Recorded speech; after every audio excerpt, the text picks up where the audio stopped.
Hey everybody, John Michael Bailey, Injury Lawyers. Most people don't realize that these insurance adjusters are trained to trick you into admitting fault.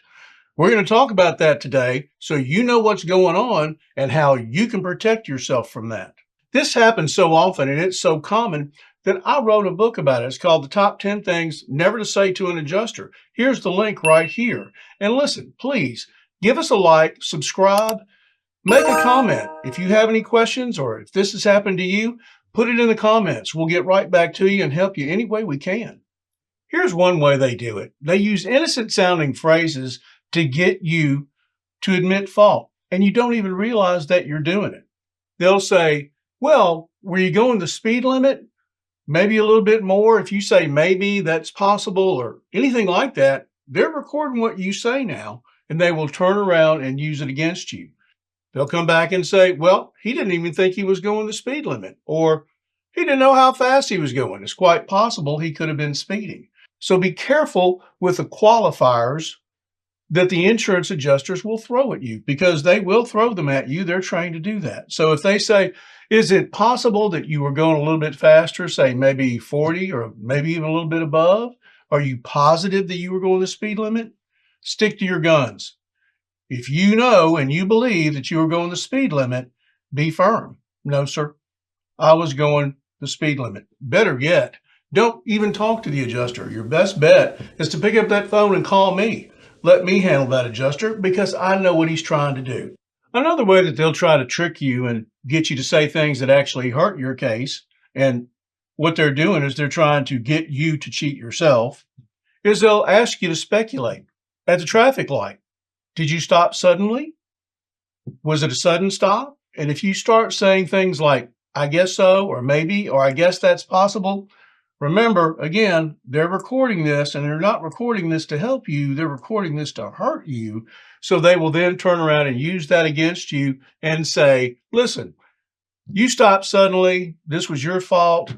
It doesn't matter what my guy did. It's really your fault, at least partially. So we're not going to pay you the full value of your claim because we're going to assign some of this negligence to you. And they're going to be trying to do it with your own words. Now, that really stings. Again, you shouldn't even be talking to these adjusters. What you need to do is pick up that phone and call me. Let me handle them. We know their tricks. We know their dirty and shady tactics, and we'll fight for you.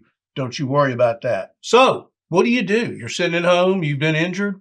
Suddenly the phone rings. You answer it. It's from a number you don't recognize. And it's some insurance adjuster from somewhere, and they want to discuss all the facts of the case. They want to go over how much you've been hurt, or how fast you were going, or what their insured might have been doing. And remember, this phone call isn't there to help you. And they say, we're just trying to get the case moving forward. That's not your case they're trying to move forward. That's their case against you. They're trying to move forward. So what do? Your best bet is to tell them, sir, I'm not going to discuss the facts of this case with you. I've hired a lawyer, because really, if you've been hurt, you need to hire a lawyer. You don't need to do this alone. You need to tell them, I've hired a lawyer, and my lawyer will be in touch with you as soon as we have completed our investigation. So that way, what you've done is you have not given the insurance adjuster any information or any ammunition that the insurance industry can and will use against you. You haven't admitted fault accidentally or inadvertently. You have not given them any idea that you may not have been hurt, or you don't give them any kind of ammunition that they can use against you. That's very, very important. So again, all of these things are discussed in this book, The Top 10 Things Never to Say to an Adjuster. I encourage you, please go download it. It's free.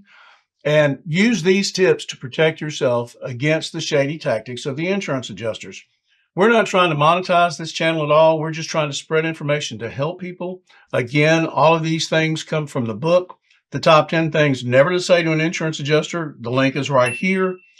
Please give us a like, a subscribe. If you have a question, or if you're in this situation, put it in the comments. We'll get back to you, and we will help you any way that we can. Finally, just remember, if you're hurting, we're working. We work 24/7, 365. We never close. And you can reach me at any time at 888-WE-FIGHT. I'm John Michael Bailey. If you can hear my voice, I wish you peace and joy, and I hope to talk to everybody real soon. 888, we fight.